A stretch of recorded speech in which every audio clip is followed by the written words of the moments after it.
Sonic 1 Mega Drive. Now, Sonic 1 definitely a nostalgic game and an popular iconic character started. And Sonic 1 was pretty much like almost everybody's childhood. Either if you grew up with Green Hill Zone or grew up with any other Sonic games, and you obviously must have heard of Green Hill Zone or other Sonic games. And obviously, I'm here to talk about Sonic 1 review. Now, once again, if you haven't seen my Sonic Let's Play series, I did a Sonic 1 Let's Play series, and you guys seem to really like this, and I wanted to make this video because I want you guys to see a review on how I felt about Sonic 1. If it was like a good game or like okay. And yeah, that's what we're here to talk about. So make sure next is gone, comment on what you guys will see next, and let's get started with the review. Now getting into this review will be interesting because I was able to play Sonic 1 and experiments for the first time, and yeah, I will say that Sonic 1 is not a perfect game, but it does have one nostalgic zone that I'm obviously about to say right now, and that's obviously Green Hill Zone. Sure, the other zones in Sonic 1 are definitely kind of interesting if you go in Sonic 1 without knowing what the zones are and stuff.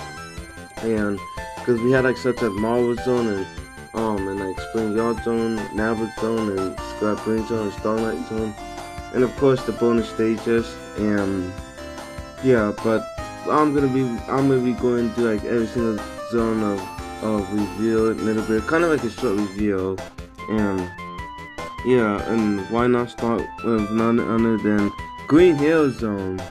Green Hill Zone, as everyone knows it, it's obviously nostalgic. The music is like the best nostalgic music for a new iconic character back in the 90s. And yeah, Green Hill Zone is a nostalgic zone that we all remember and we all knew it and grew up with, or at least heard of many times. It's a zone that Sega will keep reusing in the future games. And yeah, like you have Green Hill Zone Act 1, Green Hill Zone Act 2, and Green Hill Zone Act 3.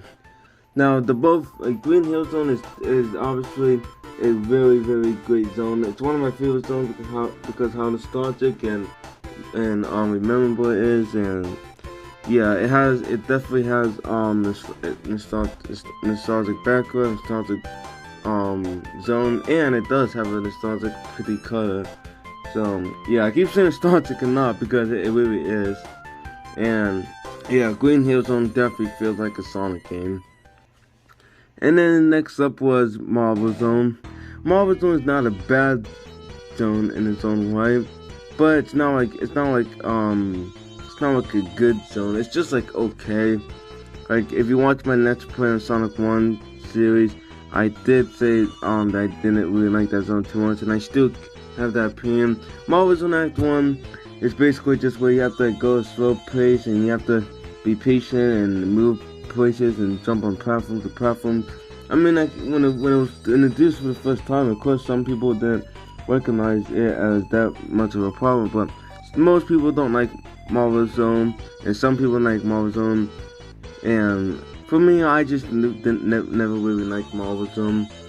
However, Act 1 was just a simple platform, and then Act 2 had the same thing. Except for you just had to watch out for more lava and more spikes above, and especially more of those stupid enemies. And yeah, and then Act 3 was the act that I really don't like.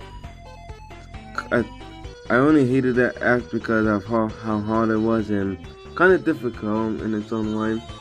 And don't get me wrong, Marvel Zone is an okay zone. It does have some interesting ideas of it, and yeah, the boss fight in Marvel Zone, just like Green Hill Zone, the boss fight in Marvel Zone is definitely easy like always. that's probably like the good thing I can say about Marvel Zone. The boss fight is easy. And then Spring Yard Zone, one of my favorite zones. And yeah, all I have to say is that Spring Yard Zone, like either you like it or not, like we all have to admit that Spring Yard Zone does have one thing to remember, and that's like the background. The background was definitely pretty. It's a pretty zone. It has like really nice music. It's kind of one of my favorite musics. And yeah, Spring Yard Zone Act 1, pretty good. It was a good start to Spring Yard Zone. And then Act 2 was just simple. Act 2 was a little bit slow pace of more platforms, but if you don't find that a problem, then it won't be a problem. And then Act 3 came in. Act 3 was mostly just like good, and the boss fight is a little bit unfair, but not like as really unfair as we're about to get to the next one, the next zone. And that zone is Nabbit Zone. Nabbit Zone, I really don't like Nabbit Zone. It's just not a good zone in my opinion. Like, it's actually one of the worst zones in Sonic history, and to this day people still call it the worst zone ever. And I agree, like Nabbit Zone is really sucks. It's not until you get to Act 3 or so. It's just that when you play underwater in Sonic for the first time, you walk so slow, and it's just the pain in the zone in the game and stuff. Unlike other games where you can play where you have underwater and you can swim in there. At least you don't go like too slow. But for Sonic, for some reason, this was the first time they introduced water level into Sonic history, and this is how they started it. And they didn't start it in a good way. Act 1 is okay. Act 2 a little bit of pain in the butt, and then Act 3 is just haha, look at this news, it's being all slow kind of stuff.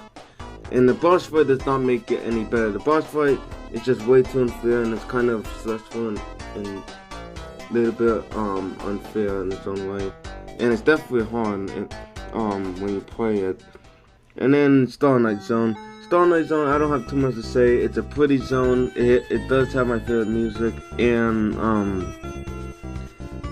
it's definitely like the easiest zone in the game. I even said in my next play that it's the easiest zone. But it really is. It really is the easiest zone. And Act 1 is like your basic start to this pretty zone, just like Spring Yard Zone. And then Act 2 is just a good zone. And then Act 3 is obviously a good zone. The boss fight is probably my favorite thing about Starlight Zone. All I can say is that Starlight Zone it feels like Green Hill Zone, but like a little bit better. That's all. And then Scrap Brain Zone, it's all good and all until Act 3, because Act 1 is good, Act 2 is good, and Act 3 is just, why did they bring back underwater levels?